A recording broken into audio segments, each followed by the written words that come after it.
the Texas Muslim shooter's violent tweets because there are so many like them. Did you hear this? The official said there are so many like him that you have to prioritize your investigations. Really? That's very interesting because the Islamic State just said that they have at least 71 active Islamic State members in the U.S. trained to kill. Why aren't they rounding them up? They may be on the FBI watch list. I mean, mixed in with watching Christians, returning war veterans, anti-abortion activists. Occasionally, they can devote 1% of the FBI's investigative abilities to looking into radicalized Muslims, couldn't they? Why are they bothering with patriotic Americans? Because Hussein is in the White House.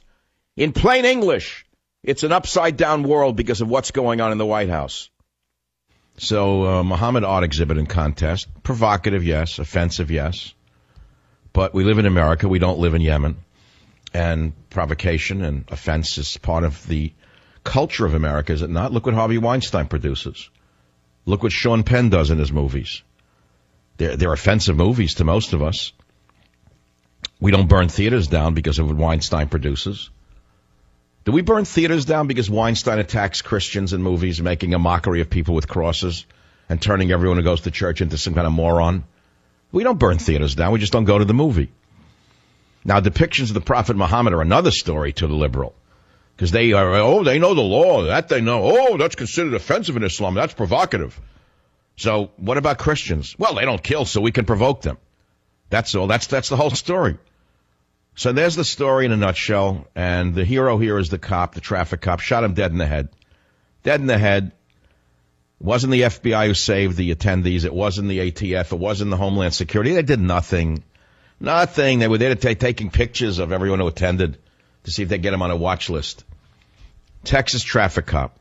All I can tell you is if you're driving through Texas, you better obey the traffic cops if they pull you over and ask you for your license.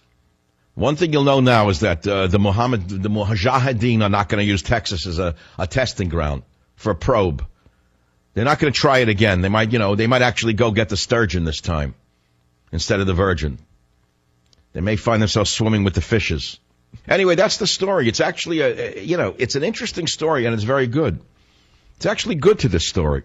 This is actually the first time I think that I've seen these brave Muslims with body armor this time and AKs come out shooting and get killed.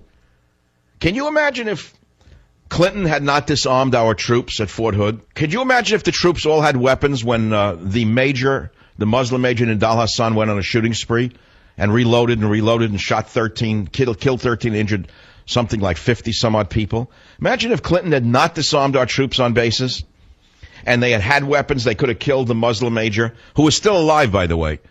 Timothy McVeigh was executed within 2 years, I think, or 2.5, less than that. The Muslim major is being protected by the powers that be. Why? Why haven't they executed Muslim major Nidal Hassan? Why hasn't he been executed yet? Well, you tell me. But anyway, that's a sideshow. More to the point, I keep saying I have never. They keep topping themselves with their lies and the lowness of their existences. She doesn't feel like she belongs in museums. Kids who are poor or black don't belong in museums. And she said that growing up on the south side of Chicago, I was one of those kids myself, which is a complete lie, by the way. Total lie, as you know. But it leads you to ask a question. How come she didn't feel uncomfortable going to an Ivy League school? She went there. I mean, she must have been very uncomfortable. She got a degree there. And while we're asking the question about being uncomfortable, is she not uncomfortable about flying in Air Force One? I mean, after all, that's more intimidating. See, the implication is that a museum is a white man's place. And there's no place for a black woman in a white museum, even though it's the Whitney Museum. I don't know, maybe the N could have fallen off. The head of the museum, maybe the N fell off that day from a windstorm. And it said Whitey Museum, and she became uncomfortable. I don't know the answer. But she was at the Whitney Museum, and she says places like this, uncomfortable. She's giving a speech there at the Whitney Museum. Growing up, she felt uncomfortable. So how come she's not uncomfortable in Air Force One? How come she wasn't uncomfortable at the Ivy League colleges? Is she not uncomfortable about being the first lady to have her mother live in the White House at taxpayer expense? Is she not uncomfortable about the millions of people who are shocked and appalled at her abuse of taxpayer funds for her junkets around the world? That's what she should be uncomfortable about. It's a nonsense story, but I'm talking about it because the woman is saying this for a reason. She takes a podium like that, and what is she using that for? Use your head. What is she doing that for? What did her husband go to a Cinco de Mayo thing and talk about we are revolutionaries and we're not talking about the past, the future? What is he trying to do? If you were in a seminar and a teacher asked you that question, you can answer that easily. Make believe you're in a college seminar, a real college seminar, and you had a professor who was trying to teach you about a communist revolutionary couple that took over a nation like this. And every day, in every way, in every speech, they try to foster this dissent and discord, rather, in the people and foment revolution. So they're not happy enough with what they just did in Baltimore. Now what? What are they on to next? What city's next for them? What's on the horizon? I'll be right back. Join the Savage Nation. Call now, 855-400-SAVAGE, 855-400-7282. Savage. The Savage Nation is sponsored by SwissAmerica.com, the only company I, Michael Savage, trust to buy my gold and silver from. SwissAmerica.com.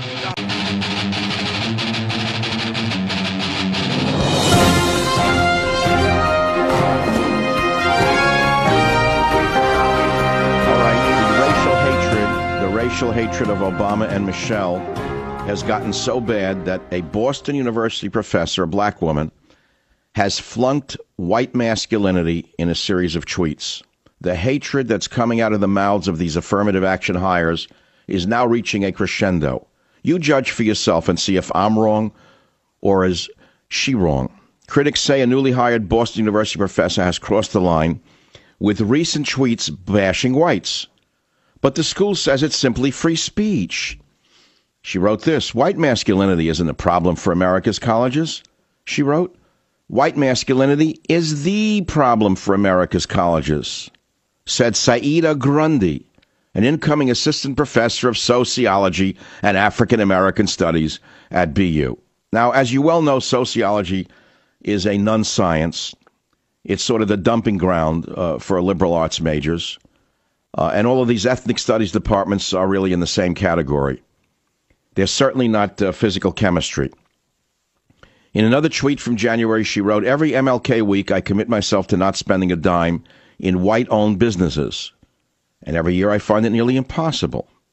In another tweet, this so-called professor called white males a problem population, very much like a Hitler-like thing.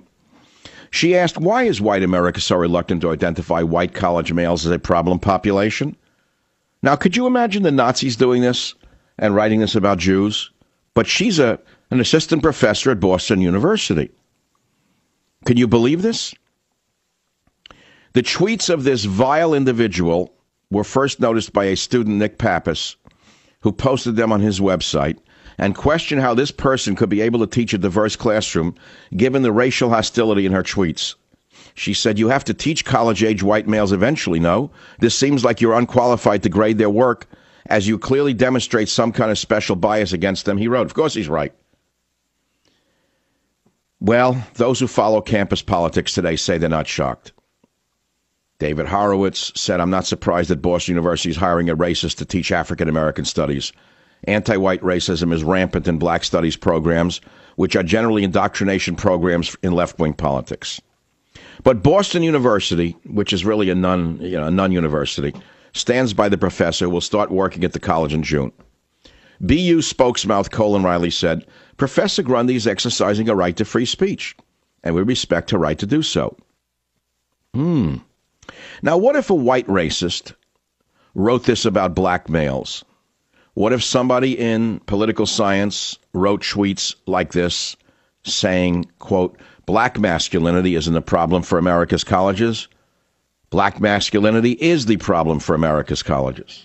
And wait, while you're at it, all you good liberals, as you try to untwist your twisted mind, what if someone wrote every Washington's birthday holiday, I commit myself to not spending a dime in black-owned businesses, and every year I find it nearly impossible? Or what if a professor wrote every Washington's birthday, I commit myself to not watching a TV show in which there are blacks, And every year I find it nearly impossible. You'd find that sickening, wouldn't you?